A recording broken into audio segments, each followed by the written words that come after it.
안녕하세요, 여러분. 잠시 상상해 보세요. 우리가 현실에 대해 알고 있다고 믿는 모든 것이, 그리고 우리가 진정 누구인지에 대한 모든 지식이 그저 더 큰 무언가의 표면일 뿐이라고요. 혹시 잊혀진 시간 속에 잠들어 있던 고대의 지혜가 우리가 인간이라는 것의 진정한 의미를 깊이 이해하게 해줄 수 있다면 어떨까요? 이 지식은 우리 각자 내면에 잠재된 무한한 가능성을 일깨우고 삶과 세계에 대한 시각을 완전히 바꿔줄 힘을 가지고 있습니다. 오늘 우리는 이 가능성을 함께 탐구하며 수세기 동안 숨겨져 있던 비밀들을 풀어나갈 것입니다. 우리는 어릴 때부터 두 가지 대조되는 길에서 진실을 찾을 수 있다고 배웁니다. 하나는 영성 및 도덕성을 기반으로 한 종교의 약속을 믿는 것이고, 다른 하나는 입자, 반응, 차가운 이성과 법칙으로 이루어진 계산 가능한 우주를 설명하는 과학에 의지하는 것입니다. 종교는 사랑, 신성, 초월을 이야기하지만 종종 엄격한 신념을 요구하는 교리로 인해 실제 인간 경험과 멀어지곤 합니다. 반면 과학은 미스터리의 여지를 남기지 않으며 생명을 그저 화학 반응과 확률의 합으로 설명하고 더 큰 목적이 없다고 말합니다. 하지만 이 두 가지 관점이 서로 대립하는 완성된 진실이 아니라 더 크고 깊은 진실의 조각들이라면 어떨까요? 만약 영적이고 이성적인 것들이 결합된 제3의 길이 있다면 어떨까요? 눈에 보이고 측정할 수 있는 것을 넘어서는 이해를 가능하게 하는 다리와 같은 길 말입니다. 이 길은 우리가 진정한 힘을 되찾고 잊혀졌지만 여전히 우리 안에 남아있는 깊은 의식을 다시 발견하게 할 것입니다. 오늘 우리가 탐구할 것은 시간을 넘어 검열을 견뎌온 아이디어들과 발견들입니다. 이 아이디어들은 고대의 전통 속에서만 울려 퍼지는 것이 아니라 현대 과학에서도 연구되기 시작한 개념들입니다. 그러니 좋아요를 누르고 채널을 구독하시고 저와 함께 이 여정에 참여해 주세요. 지금까지 믿어왔던 것들을 새롭게 질문하고 당신 안에 있는 가능성의 우주를 발견할 준비를 하세요. 베트 제코브스는 언제나 진리를 탐구하는 사람이었습니다. 어린 시절부터 내면의 깊은 갈망에 이끌려 현실이 그녀에게 제공된 답변들보다 훨씬 더 크다고 느꼈습니다. 과학은 측정 가능하고 예측 가능한 세계를 제시했지만 그녀에게 그것은 차갑고 영혼 없는 기계와 같았습니다. 반면 종교는 더 큰 의미, 신성하고 초월적인 무언가의 가능성을 제시했지만 그것은 교리와 신념으로 얽매여 있었고 개인적인 경험보다는 믿음을 더 요구했습니다. 이 두 가지 관점은 그녀에게 항상 무언가 중요한 것을 놓치고 있는 것 같았습니다. 베트는 표면 아래 더 넓은 진리가 있고 관습과 믿음의 층 아래 묻힌 비밀이 있다고 느꼈습니다. 그래서 그녀는 신성하거나 합리적이라고 여겨졌던 것에 도전하면서 깊은 탐구를 시작했습니다. 베트는 고대 전통의 행간과 잊혀진 신화들, 세월 동안 억압된 이야기들 속으로 뛰어들었습니다. 그녀는 과학과 종교의 경계를 초월하는 지혜가 그곳에 있음을 깨달았고, 그것은 그녀에게 세상의 깊은 진리를 향한 통찰을 열어주었습니다. 이 지혜는 신념과 이성 중 하나를 선택할 필요가 없는 다리와 같았습니다. 오히려 마음과 영혼의 완전한 통합을 초대하는 것이었죠. 베트는 인간의 가장 깊은 잠재력과 직접적으로 연결된 고대의 진리를 발견했습니다. 만약 우리가 이 진리를 직시할 용기가 있다면 세상과 자신에 대한 우리의 인식을 영원히 변화시킬 수 있을 것입니다. 고대 신화를 탐구하며 그녀는 소수만이 깨달았던 어떤 것을 발견하게 되었습니다. 오늘날 단순한 우화나 환상적인 이야기로 여겨지는 이 이야기들은 표면을 넘어서 보려는 사람들에게만 접근할 수 있는 깊은 상징을 담고 있었습니다. 각각의 상징과 서사는 자아인식에 대한 열쇠를 간직하고 있는 듯 보였습니다. 우리는 아담과 이브의 신화를 신의 벌, 불순종으로 인한 추락으로 해석하도록 조건화되었습니다. 하지만 베트는 이 이야기가, 그리고 많은 다른 신화가 그 안에 매우 다른 메시지를 담고 있을 수 있다고 깨달았습니다. 그것은 우리 안에 오랫동안 잠들어 있는 무언가를 깨우기 위한 초대였던 것입니다. 고대 문화에서 뱀은 오늘날 통념적인 신화에서처럼 악마화된 존재가 아니라 강력한 영적 힘과 변혁과 깨달음의 상징이었습니다. 일부 전통에서 쿤달린이라 불리는 이 에너지는 우리 내면의 잠재된 힘을 나타내며 그것이 깨어날 때 인간을 더 넓고 초월적인 의식으로 연결합니다. 베트의 시각에서 볼 때 우리가 금지된 유혹으로 배워온 지식의 나무는 사실 영적, 지적 확장의 기회를 상징하는 선물이었습니다. 베트에게 이 고대의 힘을 재발견하는 것은 인간의 잠재력이 축하되고 이해되었던 시대로 돌아가는 문을 여는 것과 같았습니다. 고대에는 신성한 여성성과 깨달음을 향한 추구가 풍요로운 삶의 핵심 요소로 여겨졌으며 오늘날처럼 억압되거나 멸시되지 않았습니다. 하지만 이 이야기들이 담고 있는 잠재력은 점차 억압되어 두려움과 통제의 서사로 왜곡되었습니다. 그러면서 피할 수 없는 질문이 떠오릅니다. 만약 이 신화들의 진정한 메시지가 그대로 보존되었다면 무슨 일이 일어났을까요? 이 고대 상징들이 우리 각자 안에 존재하는 잠재된 힘에 대해 더 무엇을 밝힐 수 있을까요? 이 탐구는 베트에게 서로 다른 문화와 시대를 연결하는 지하의 지식의 흐름이 있음을 깨닫게 했습니다.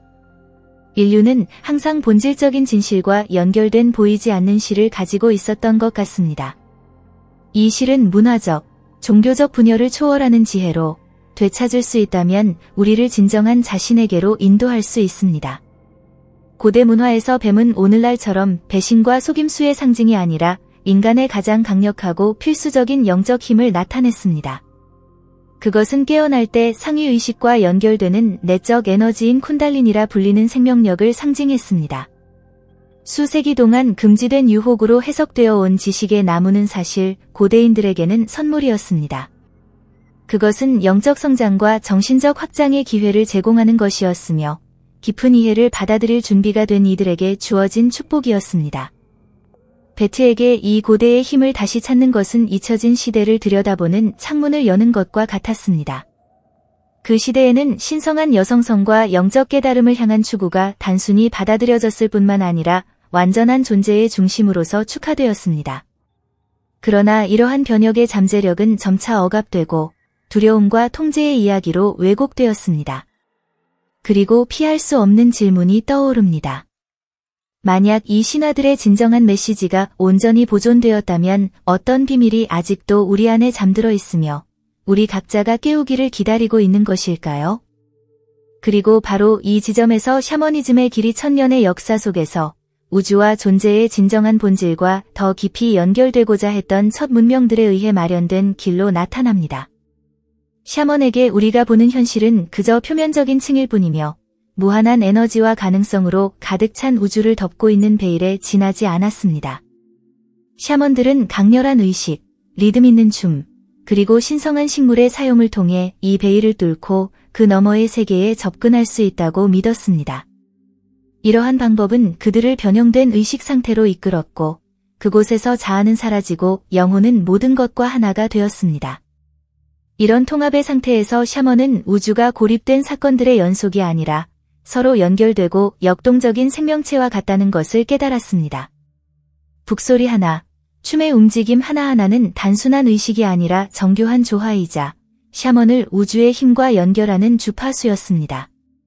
오늘날에는 원시적인 것으로 여겨질 수 있지만 그들에게는 물질과 영적 세계, 존재와 우주의 경계를 허무는 정밀하고 실용적인 지혜였습니다.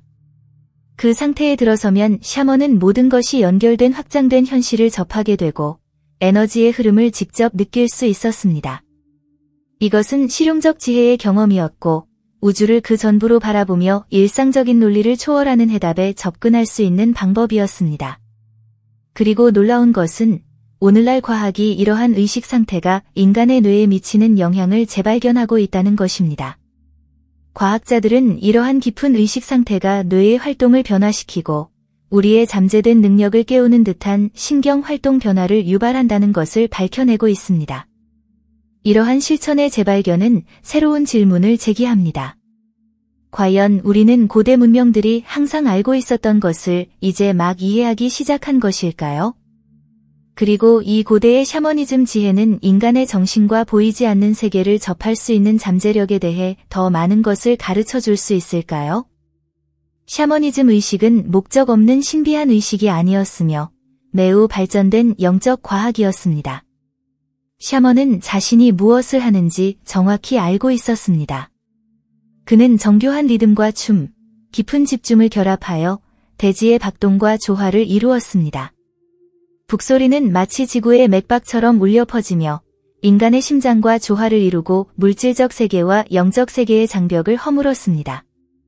그 상태에서 샤먼은 모든 것이 연결된 확장된 현실에 접촉하고 우주가 본연의 모습을 드러내는 경험을 했습니다. 현대의 물질주의적 시각에서 미신이나 원시적인 것으로 여겨졌던 이 관점이 이제는 새롭게 조명되고 있습니다. 과학자들은 인간의 뇌에 이러한 의식 상태가 미치는 깊은 영향을 탐구하고 있으며 이 의식들이 신경활동에 실질적인 변화를 가져와 그동안 접근할 수 없다고 여겨졌던 잠재력을 깨운다는 놀라운 사실을 밝혀내고 있습니다. 그러나 이것은 단지 수수께끼의 표면일 뿐입니다. 과학이 이해를 시작하고 있지만 이 실천의 진정한 힘을 완전히 파악하려면 아직 멀었습니다. 질문은 여전히 남아 있습니다. 고대의 이 지혜는 인간의 정신과 보이지 않는 세계를 접할 수 있는 잠재력에 대해 무엇을 더 가르쳐 줄 수 있을까요? 이제 각 세부 요소 돌 하나, 각도 하나, 그림자 하나 모든 것이 거의 초자연적일 정도로 정교하게 배치되어 우주와 일치하고 그 에너지를 끌어내는 장소를 상상해 보세요. 이 고대의 사원들은 단순한 예배 장소가 아니었습니다. 그들은 의식을 확장하기 위한 포털로 지어졌습니다. 이집트인과 거석 문화를 가진 문명들은 우주와 인간 영혼 사이에 미묘한 연결이 존재한다는 것을 이해했습니다. 그들은 자신의 사원을 지구의 자연적 주기와 별들의 위치에 맞춰 배치하여 보편적 에너지가 증폭되는 환경을 만들어냈고, 이를 통해 인간의 인식이 일상적 경계를 넘어 초월적 차원에 접근할 수 있는 공간을 창조했습니다. 이 신성한 사원들은 미세한 기하학적 구조와 정교하게 계산된 형태로 우주와 공명했습니다. 이 사원들의 건축물 자체가 자연의 리듬과 조화를 이루며 호흡하는 듯 보였으며 이곳에 들어선 사람들의 의식을 고양시켰습니다. 이러한 장소들은 단순한 건축물이 아닌 인간의 마음과 몸을 우주의 높은 주파수에 맞추고 인간을 우주 질서와 일치시키기 위해 설계된 영적 장치였습니다. 이 신성한 장소의 문턱을 넘는 순간 개인은 물질적인 한계를 넘어 신성과 직접 연결되며 자아와 우주 간의 경계가 녹아내리는 영적 변화를 경험했습니다. 현대 과학이 이 연결성을 겨우 깨닫기 시작했다는 사실은 놀랍습니다. 연구자들은 많은 사원들이 지구의 전자기 주파수를 강화하는 지리적 지점에 위치해 있으며 인간의 에너지장과 공명하고 있음을 발견했습니다. 어쩌면 이 고대 건축가들은 각 지리적 지점의 힘에 대해 우리가 상상하는 것보다 더 많은 것을 알고 있었을지도 모릅니다. 그리고 이 사원들이 예배의 장소일 뿐만 아니라 자아 변형을 위한 도구로 설계된 영적 기술이었다면 어떨까요? 이 사원들은 단순히 인간을 우주와 연결하는 역할을 넘어 내면의 잠재력을 해방시키기 위한 장치였을 가능성이 큽니다. 우리가 과거를 새로운 시각으로 바라보면서 원시적이라고 여겼던 것이 사실은 매우 발전된 지식이며 현대 과학이 이제 막 이해하기 시작한 답변을 제공할 수 있는 지혜라는 것을 깨닫게 됩니다. 이 신성한 장소들과 고대의 실천들은 단순히 인간의 의도가 지닌 힘을 드러낼 뿐만 아니라 우리에게 깨어날 것, 접촉할 것, 우주와의 조화를 이룰 것을 초대합니다. 이 고대인들이 믿었던 것처럼, 그리고 이제 우리가 점차 발견해 가듯이 우주는 우리 밖에 있는 것이 아니라 우리의 본질과 깊이 얽혀 있습니다. 이 고대 문명들이 인간과 우주의 본질에 대해 깊은 지식을 가지고 있었다는 사실을 깨닫는 것은 정말 경이롭습니다. 이들에게 사원의 건축은 단순한 기술의 표현이 아니라 우주 구조의 반영이었습니다. 이 장소들은 우주의 패턴을 울려 퍼지게 하여 신성한 힘과 연결되도록 설계되었으며 사람들이 고차원적인 의식 상태에 접근하여 자아와 우주의 경계를 허무는 경험을 하게 만들었습니다. 이 사원들은 거의 믿기 어려울 정도로 정밀한 기하학적 설계로 건설되었고 천체 주기 및 지구의 에너지와 조화를 이루어 특정한 에너지와 공명했습니다. 그리고 이러한 자연 주기와의 연결은 깊은 목적을 가지고 있었습니다. 지구와 천체의 주파수와 일치함으로써 개인은 일종의 진동 조화를 경험했습니다. 이는 오늘날 우리가 의식의 확장이나 영적 연결이라고 부르는 것을 가능하게 하는 환경이었으며, 이러한 경험들은 공간, 시간, 영혼의 조화를 통해 이들이 접근할 수 있었던 초월적 경험이었습니다. 이 지식은 고대인들이 단순히 물질과 의식을 분리된 것으로 보지 않았음을 보여줍니다. 그들에게 사원은 눈에 보이는 것과 보이지 않는 것을 연결하는 매개체였습니다. 오늘날 우리는 특정 장소의 전자기 진동이 우리의 지각과 의식 상태를 실제로 변화시킨다는 사실을 이해하기 시작했습니다. 그러나 고대인들에게 이것은 실질적인 현실이었으며 경험할 수 있는 영적 과학이었습니다. 이 신성한 장소의 문턱을 넘으면 개인의 에너지와 의도가 이 초월적 경험의 회로를 완성하는 역할을 했습니다. 이러한 고대 사원들의 위치에 대한 발견은 매우 특별한 것을 시사합니다. 이 장소들은 자연 주파수를 증폭시키기 위해 선택된 것으로 보이며 그로 인해 인간이 더 높은 에너지에 맞춰 조율될 수 있게 합니다. 그저 영적 예배를 위한 장소가 아니라 아마도 인간의 잠재된 정신과 신체의 잠재력을 해방시키기 위한 진정한 영적 장치였을 것입니다. 이 사원들은 우주와의 연결과 의식 확장이 단지 의도가 아니라 건축과 위치 자체에 의해 촉진되도록 설계된 증폭 장치로 작용했습니다. 이 문명들이 다룬 것은 단순한 지식이 아니라 지구와 우주에 대한 깊이 있는 이해이며 오늘날 우리가 재발견해가고 있는 숨겨진 과학이었습니다. 그러나 새로운 종교와 제국이 등장함에 따라 이러한 지식은 위험한 것으로 여겨졌고 인간의 마음과 영혼에 대한 통제에 대한 위협으로 간주되었습니다. 중세시대 동안 교회는 신비적 지식을 위험으로 간주하며 자신의 권위를 유지하기 위해 이를 억제해야 한다고 여겼습니다. 인간이 우주와 직접 연결될 수 있다는 두려움은 자급자족과 내면의 힘을 가르치는 영적 전통을 억압하게 했습니다. 신성한 텍스트는 파괴되었고 상징은 금지되었으며 이 지혜를 보존하려고 했던 연금술사, 샤먼, 신비주의자들은 추적되고 박해를 받았습니다. 세계를 상호 연결된 망으로 보는 깊은 지혜는 강제로 사라졌지만 결코 완전히 사라지지 않았습니다. 수세기 후 유럽 르네상스 시대에 이 숨겨진 지혜가 다시 나타나기 시작했으며 고대 전통의 단편적인 지식을 모으려는 사상가와 연금술사들의 노력에 의해 촉진되었습니다. 피코델라 미란돌라와 같은 인물들에게 진정한 지혜는 이러한 신비적 전통의 결합에 있었습니다. 연금술, 카발라, 그리고 헤르메티즘은 단순한 비밀스러운 실천을 넘어 인간 영혼의 힘을 회복하고 우주에 대한 이해를 통해 존재를 변화시키기 위한 도구였습니다. 이 신비적 지혜의 부활은 인간이 신성한 잠재력을 지니고 있으며 우주와 직접 연결될 수 있는 미지의 능력을 가지고 있다는 생각을 다시 불러일으켰습니다.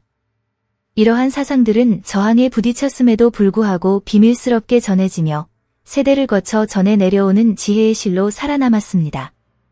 르네상스 시대의 신비적 지식 회복은 당시 기관들이 부과한 제안에 대한 조용하고도 강력한 저항을 의미했습니다.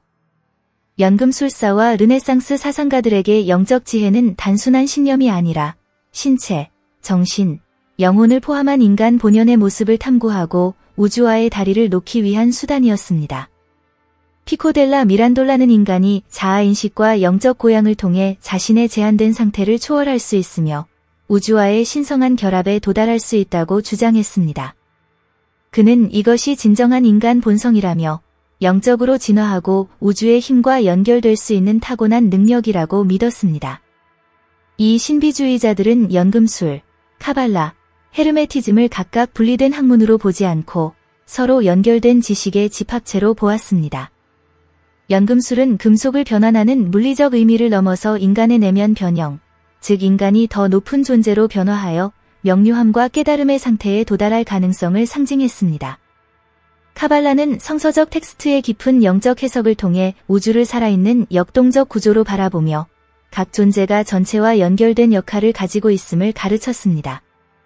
헤르메티즘은 대응성, 리듬, 양극성의 보편적 원리를 가르치며 거대한 우주 속의 모든 것이 우리 내부에 반영되어 있다고 했습니다. 이러한 지식의 결합은 과학이나 제도적 종교가 독립적으로 제공할 수 없는 확장된 우주와 인간 본성에 대한 이해를 가능하게 했습니다. 어쩌면 바로 이것이 당시 권력자들에게 가장 큰 위협이었을지도 모릅니다. 이 지식은 인간을 자율적 존재로 바라보게 했으며 중개자나 엄격한 교리가 필요 없이 스스로 진리와 목적을 발견할 수 있는 가능성을 제시했기 때문입니다. 그동안 영성과 삶의 의미에 대한 독점권을 가지고 있던 교회는 이러한 자유로운 영성이 권력 구조를 위협하는 실질적인 위험으로 여겼습니다. 압력과 검열에도 불구하고 신비적 전통은 지하에 흐르는 지혜의 강물처럼 이어졌습니다. 이 사상가들의 많은 저서가 숨겨지고 암호화되거나 은유로 위장되었으며 오직 준비된 자와 주의 깊은 사람들만이 그 비밀을 이해할 수 있었습니다.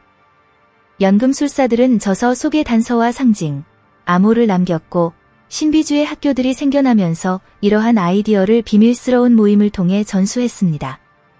이는 은밀하게 계속 타오르는 불꽃과 같았습니다. 오늘날 특히 양자물리학과 신경과학 분야의 발전을 통해 많은 고대 사상가들의 개념이 단순한 상징이나 비유가 아니었음을 알게 되었습니다. 그들은 사실 우리가 이제 막 탐구하기 시작한 현실들을 이해하고 있었을지도 모릅니다.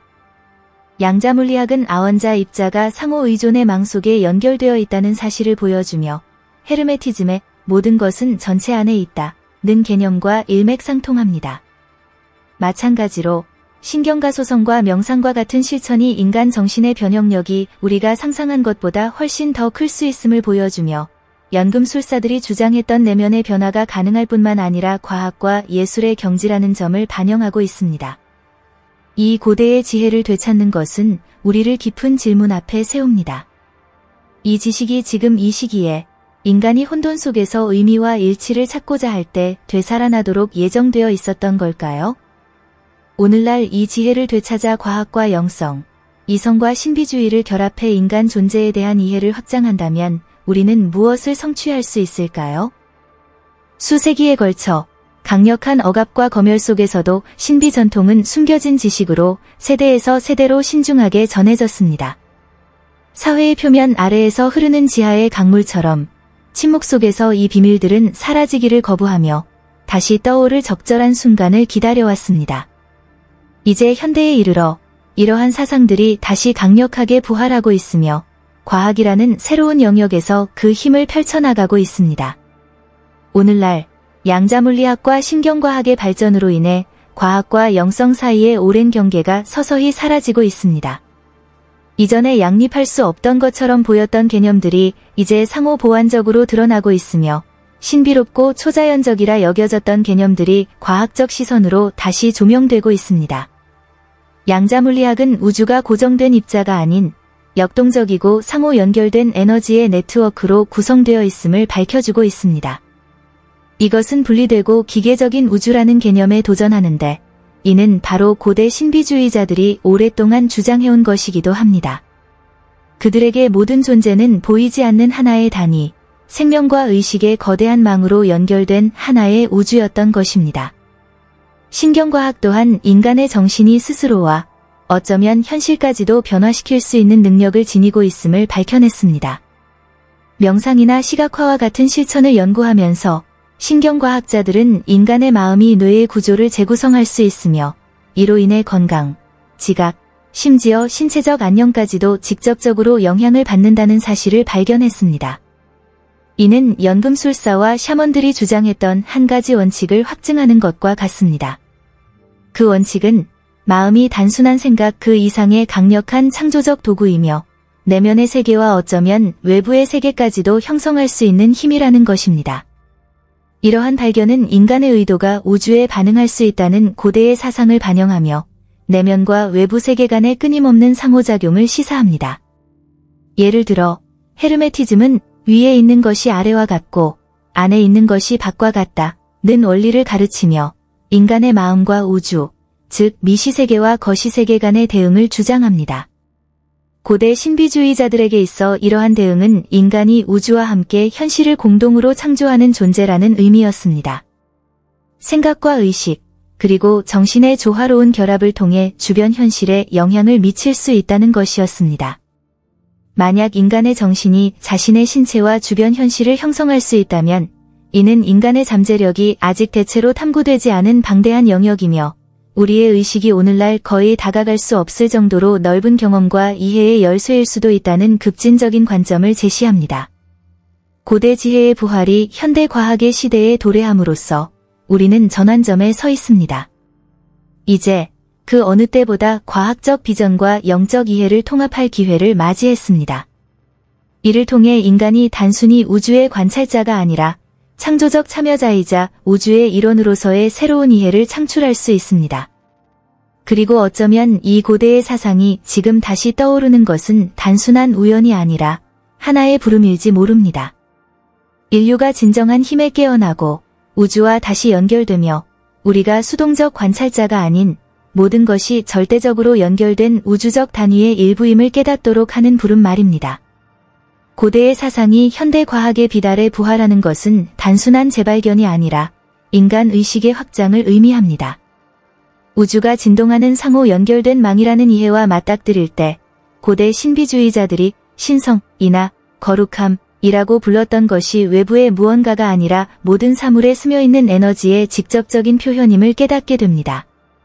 이 개념은 분리된 현실이라는 관점을 뒤흔들며 물질과 의식 사이에는 실제로 경계가 없음을 시사합니다. 우주는 멀리 떨어진 존재가 아니라 살아있는 에너지의 장으로서 우리 각자는 동시에 그 표현이자 창조자인 것입니다. 이것이 인류에게 미칠 깊은 영향을 상상해 보십시오. 이 재발견은 우리에게 우주의 지성, 모든 것과의 본래적 연결이 내재되어 있음을 의미합니다. 샤먼들이 의식을 변화시키는 상태에 들어가 우주와 대화했던 고대의 실천은 단순한 환상이나 미신이 아니었습니다. 그것은 과학이 이제 막 탐구하기 시작한 관찰자와 관찰되는 것이 분리되지 않은 차원에 접근하기 위한 기술이었습니다. 이 차원에서는 관찰 행위 자체가 관찰되는 것의 본질에 영향을 미칩니다. 샤먼은 물리적 행위뿐 아니라 생각과 의도, 진동에도 우주가 응답한다는 것을 경험을 통해 알고 있었습니다. 이러한 인식은 인간의 마음과 의도를 경외의 대상으로 만듭니다. 절대적인 의미에서가 아니라 우주와 연결되는 직접적인 다리로서의 역할입니다. 고대인들에게 인간의 마음은 단순한 수용체가 아니었습니다. 그것은 창조적 잠재력이 깃든 영역이자 더 큰 현실에 접근하고 이를 형성하는 도구였습니다. 많은 사람들이 이를 신성이나 거룩함이라 불렀습니다. 그것은 실로 영원하고 무한한 것과 조화를 이루는 능력, 현실을 창조하고 변형하는 힘이었습니다. 우주는 불가해한 신비가 아니라 하나의 거울이었습니다. 미시세계가 거시세계를 반영하는 것이며 연금술사들이 말했던 대작, 오퍼스 매그넘은 단순히 금속을 황금으로 변화시키는 것이 아니라 인간의 한계를 초월하여 신성하고 영원한 존재로 변화시키는 것이었습니다. 이 고대의 현자들은 순수한 의도가 방향을 잡으면 강력한 공명을 일으켜 원하는 것을 끌어들이거나 두려운 것을 변형시킬 수 있다는 사실을 알고 있었습니다. 그들에게 생각은 단순히 정지된 것이 아닌 현실과 상호작용하는 주파수로서 힘을 가지고 있었습니다.